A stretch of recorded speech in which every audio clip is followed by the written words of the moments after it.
Y'all, this is going to be really difficult for me because I read and watched these movies a month ago at this point, and so I'm trying to talk about it, and it's very, very difficult. But I'm trying to do a review, movie and a movie comparison of Ring by Koji Suzuki, translated by Robert G. Romer and Glenn Wally, and I don't know who the directors of the movies are, but I'll put up movie posters of those. But it's Ringu and The Ring, the American remake version of it. And I will say this book was written in uh it was not written in 2004, 91. Okay, I was like, no.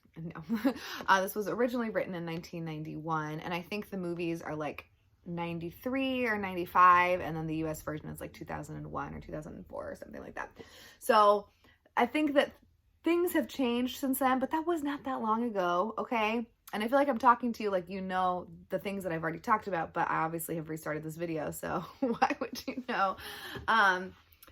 So the main kind of story of The Ring, or Ringu, or Ring, whatever you want to call it, is that there is a journalist that has discovered that there's basically a group of 4 teenagers that have all mysteriously died of like unknown causes, basically like heart failure or something like that.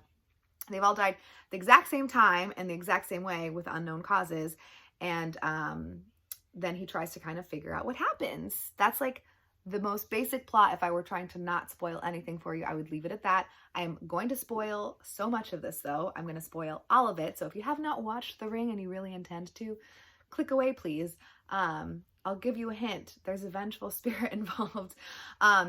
So I gave this book 2.5 stars. I didn't hate it, but I do feel like there's a lot of problems. Specifically, there's a lot of misogyny in this book. It is very like male centric, male gaze, male focused. It's very, very infuriating. Our main character is a male journalist, and he is trying to investigate this thing, and he acts like his wife and his child are a burden to him. His best friend that he involves in the situation has admitted to him that he has raped multiple women.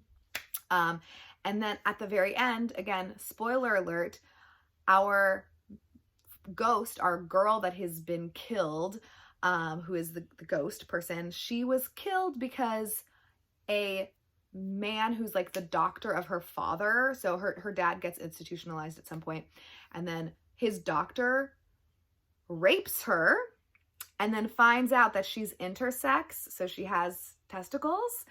And then he's enraged by that and then throws her down a well. I mean, he like tries to strangle her first and thinks that she's dead and then tosses her in the well.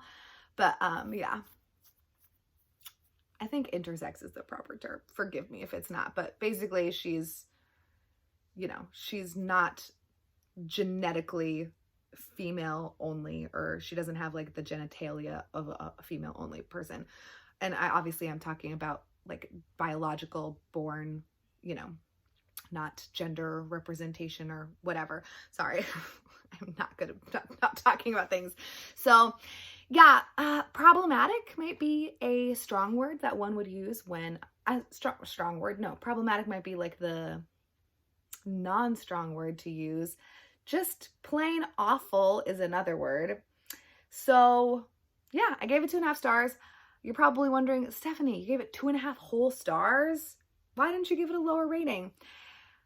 Because of these problems. And I do still think that the story is compelling, and it read very, very quick, and it was something that I was like interested in continuing to read, even though all of these horrendous things were happening. I mean, first of all, you don't find out that she gets murdered because of her genitalia until like right before the end of the book, kind of, or like getting close to the end.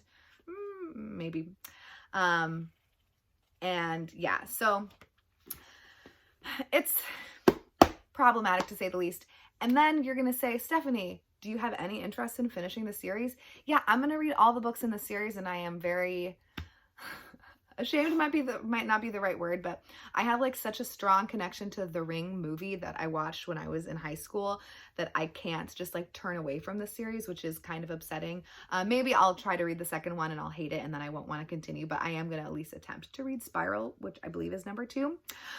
So yeah, that's pretty much that's it. That's all I got to say about the book. Again, a really, really quick read, really compelling. It's told, in like, I mean, it's not diary format exactly, but because of the fact that the reason that people are dying is because they're watching this video, and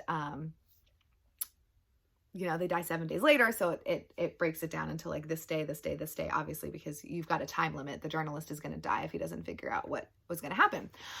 So now you're going to be shocked to hear that I liked the movie Ringu even less than I liked this book, because at least this book was smart. So in the movie Ringu now, and I'm talking about the original Japanese movie, our lead detective, or our lead journalist, is female. So that is good. However, everything is handed to her on a silver platter. So in this book, he has no idea that there's a videotape involved. He goes to his wife's sister's daughter's room. He investigates, finds a business card, then like calls the number and like does all this finagling, goes to this like mountain cabin place where these people saw this video, then is like looking through the journal. You know, when you go and stay at like a B&B, you have the opportunity to like write a cute little note, like, "Ooh, I had such a good time. Ooh, blah, blah, blah," whatever. So he finds their entry and like sees that they have some kind of cryptic message on it, like, you know, "Do this if you dare," or something. And then he can tell that the page has been like weighed open with something, but he doesn't know what it is. And then he figures out that there's a videotape to watch. In the movie Ringu, she is told by the friends of the girl that's killed, and first of all, it's like her direct, you know, bloodline, as opposed to, you know, it's removed, which I know is like a nitpicky thing. But she is told that they watched a video that apparently if you watch it 7 days later, you're gonna die. So she is given all of this information. Then the person that she enlists as her helper is her ex-husband, I think, or like at least her ex-lover, and he has like some psychic ability. So a lot of the movie is like him just like feeling things and sensing things and like knowing just because of whatever reason, which is a little annoying to me. Again, because I do think that the only thing that this book, not the only thing that this book did well, obviously it's a, you know, a compelling enough story, you know, vengeful ghost, whatever, but they had to work for it in this book. They had to make things happen. And in the movie, they just like took all those, the only good thing about this book, they like stripped from it. Jake, I'm filming a video. Don't come out here. Can I come past there? If you go very, very quickly. Boom. Past the mushroom. Boom. Looking at that pretty lady. I see you. Boom. Out the door. Yeah, I lost my roll. I was like on a roll and I lost it. Okay, so where was I? Right, so everything that was good about the book was sucked out of it, and then it turned into like this cheesy paranormal, and I know it's paranormal because there's a ghost involved. I get it. And another thing that they did that really, really upset me is that they made the dad her killer. So instead of making like the dad's doctor the killer, they changed the story completely to make it that this young girl like ruined basically the life of her parents, and so her dad killed her. And it just like makes me really sad, because that's not really necessary. I mean, you could have changed it so that it wasn't because she got, you know, raped and then he wasn't happy with her genitalia, but like, could we have not done something else? Like, is that really the only way to remove that specific plot point? Because I kind of feel like they did it on purpose because they knew that that was not cool. But it's just really frustrating to me because I just think that's sad, because the dad did not have any like animosity towards her particularly, at least not that I remember. Again, I did read this a minute ago. So yeah, that was really frustrating. And then I watched The Ring, the American remake, and I will say also something else that really annoyed me. I'm being so nitpicky, is like this whole like, you know, when you take the photo and then their faces are all like that was nowhere near the book at all. I had nowhere in there. And also something that I found really interesting in the book is that, so you know, in the movie, in the movie, you watch the film, or you watch the VHS, and then you get a call saying you're gonna die in 7 days, blah blah blah, whatever.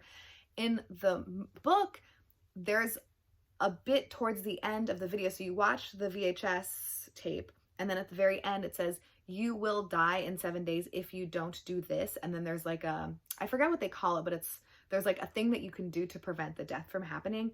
But the kids taped over it so that the next person that watched the tape wouldn't be able to see like what you had to do to not die. So there is an out in the book, and there is a way to not die from watching the tape, but the teenagers have just recorded over it, which I think is super sinister and like really clever, because you're given the tools of your salvation and instead you poop on it. You know what I'm saying? And not only do you poop on it, but then you burn it so that no one else can access it either.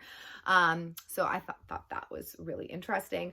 And then the US remake, I feel like is very close. I'm kind of curious if the people that made the US remake only watched Ringu or if they also read the source material, because it is very, very close.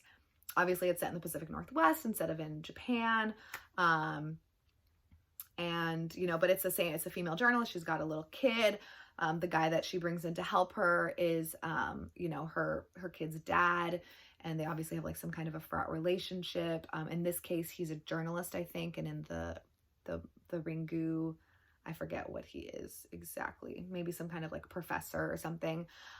So it very closely follows Ringu. And I will say that of the three, the original book, the Japanese movie, and the American remake, my favorite is the American remake. Ha ha ha. When have I ever said that about anything? Never. Trust me, okay? Book first always, original movie always second, and US remake is always last, because US filmmakers are just all about, you know, that to me.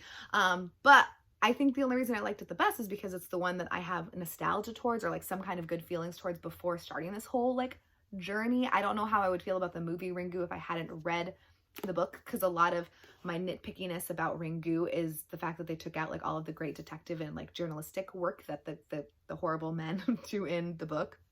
So who knows how I would feel about it. I am going to read the sequel, and I am going to watch all of the sequels. But yeah, maybe I'm just going to cut all that out. Forgive me if this is a weird transition.